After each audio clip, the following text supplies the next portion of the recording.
It was the emails that boosted this story into the stratosphere. The intermediary, this British tabloid hack-turned-PR guy, Rob Goldstone, said the Russian lawyer would provide Donald Trump Jr. with documents, quote, that would incriminate Hillary and her dealings with Russia, and that this high-level sensitive information was, again, quoting, part of Russia and its government's support for Mr. Trump. Don Jr.'s response, I love it.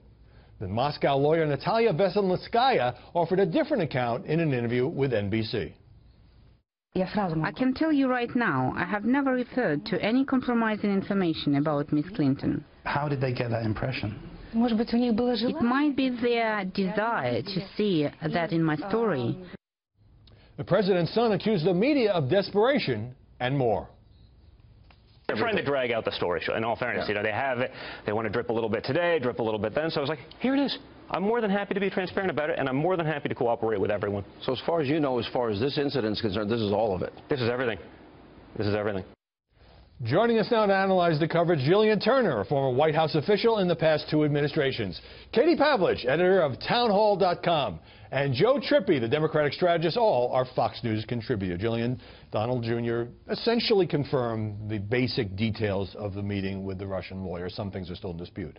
So is it fair to say that this is another case of fake news? Well, he basically confirmed the details of the meeting in 4 separate disclosures. So there is something to be said for the drip, drip, drip nature of this, not on the part of the media, on the part of him. My bigger concern with this issue is, to me, these meetings are a matter for concern. They constitute, in a worst-case scenario, a national security issue. But the media has so far so grossly over-exaggerated many of the scandals when it comes to this administration that the average person is going to look at this and think, oh, this is another Trump administration scandal. The media is losing their minds. If everything's in 11, then nothing's in 11. Exactly. As I often say. Katie, let's take a look at what the president had to say when this came up at a news conference in Paris. I do think this. I think from a practical standpoint, most people would have taken that meeting. It's called opposition research. Honestly, I think the press made a very big deal over something that really a lot of people would do. The press making a very big deal about it. Is the press making too big a deal about it? I think the emails are a big deal, and it's because of what exactly the emails say, talking about this coming from a high-level government source from Russia, saying it was to help his father's presidential campaign. I mean, that is the first issue. The second issue is the changing story coming from Donald Trump Jr. Who talks about the drip, drip, drip. Well, right, and it's coming from him. Sean Hannity asked him specifically, is there anything else? And he said, no, this is it. Everything. And yet, here we are, days later. We know that it wasn't just 1 or 2 people in this meeting. The meeting wasn't about adoption. There were 4, 5, 6, 7, 8 people, highest level of the Trump campaign in this meeting. We still don't know what they talked about. And in terms of the president, the question has been all week, what did the president know? Was he told about this meeting? The Trump camp denies that the president knew this, but the president himself somewhat implied that maybe I was told about this meeting. So certainly is unclear. We'll come back to that. But, Joe, it seems that the media, rather than just reporting this as an embarrassing, possibly politically damaging episode, quickly shifted to, is it illegal, and kind of gleefully quoting some Democrats who were saying, oh, it may be treason. So I wonder whether, you know, this is a real story that, again, is going through the media hype machine. Well, one, it's a real story, but 2, it's going to go through the media hype machine, partly because the opposition Democrats are going to take advantage of it. But the other thing, I agree with Jillian, look, when everything's in 11, when the 29-second handshake is getting repeatedly run on the cable. You're referring here to the President and the First Lady of France. Yeah. The 29-second handshake. That was horrifying, wasn't it? Yes. It's like, when that's like a big deal, it detracts from when this really is a big deal, partially because Donald Trump Jr. It wasn't everything, and it keeps dripping out. That's a problem. Just to clarify, so you had the initial statement on Don Jr.'s part. I am told that he wanted to actually put out a more detailed statement, that this is what White House officials came up with, saying that the meeting was primarily about, you know, this Russian lobby adoption-related issue. Then came the second statement, which said, yeah, you know, we were told, as they were told, that there was oppo research on Hillary Clinton. And then he posted the emails on Twitter after being told the New York Times was about to publish them. And then day after day after day. And then we get this on Friday. Take a look. NBC has learned there was someone else in that controversial meeting. Also in that June 9th meeting at Trump Tower was another person with alleged ties to Moscow, a Russian-American lobbyist, a former Soviet counterintelligence officer, suspected by some U.S. officials of having ongoing ties to Russian intelligence. Oh, a former Soviet counterintelligence officer. Doesn't this sort of thing, as it dribbles out, fuel media suspicion that we're not getting the whole story? Of course it does. I would say that these kinds of details are real, like who exactly was in the meeting, was it 6, 7, 8 people, are really important to an investigation.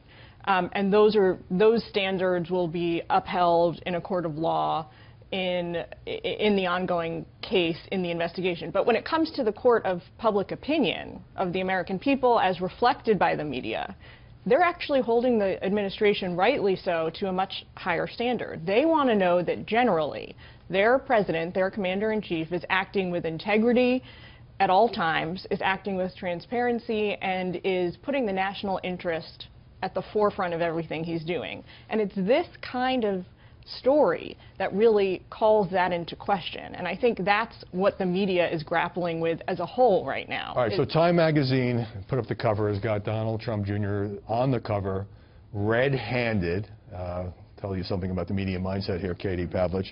And is there a sense, I mean, look, the position of the president and the Trump campaign is, oppo meetings go on all the time. Right. Yeah, it was with Russians, but nothing happened.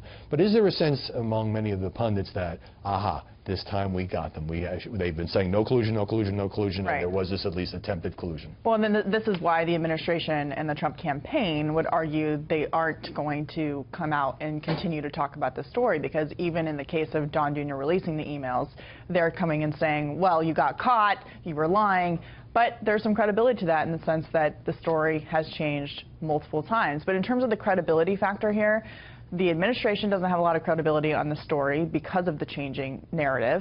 And the media, quite frankly, doesn't have very much credibility because we've heard this storyline before. Alleged ties to the Kremlin, alleged ties to counterintelligence excuse me, operations in Russia, and those stories have been wrong. And so, as Jillian was saying, wrong or exaggerated, right, or it's hard to see what's at the core here. Someone watching goes, okay, the administration can't get their story straight, the media certainly can't either. Who are we supposed to believe on this? We'd like to focus on other things like Obamacare. But the other thing is just the continuity of their response throughout this. When, you know, Flynn, I mean, the coverage of Flynn, and that wasn't true. There were no meetings, and it turned out he lied to the vice president. He's gone. I mean, then you look at Sessions recusing himself. So this is the first time where it wasn't the fake news media saying something. It was emails provided by Donald Trump Jr. And so I think having that fact, a lot of the media, a lot of journalists jumped on that because it was something that the White House couldn't push back against. There have been a number of conservative commentators and news organizations that have said, well, yeah, this looks pretty bad, or we can no longer give the president and his people the benefit of the doubt. And some of these were never-Trumpers from the campaign. At the same time, when you have pro-Trump commentators saying, well, you know, the bottom line is lawyers say it's not illegal, it seems to me that's not that great a defense. I mean, it is probably not illegal. I don't think there's any great liability here, but that doesn't mean it doesn't look bad. Well, and that's the point I was trying to make less eloquently than you previously, which is that in the court of public opinion, people want to not just know that the President of the United States and his team is following the letter of the law, but that they're actually acting, again, in the national interest with integrity in all their interactions, especially in their interactions with foreign adversaries. And so this is exactly the kind of story that fuels mistrust and skepticism and doubt about the president. And that's what makes it so dangerous. Katie, you mentioned questions. I think the whole coverage of next week is going to be, what did the president know? Right. And with Yahoo's Mike Isikoff reporting that Trump lawyers were told more than 3 weeks ago about these emails and the meeting. which also included Jared Kushner, as we'll talk about, and Paul Manafort.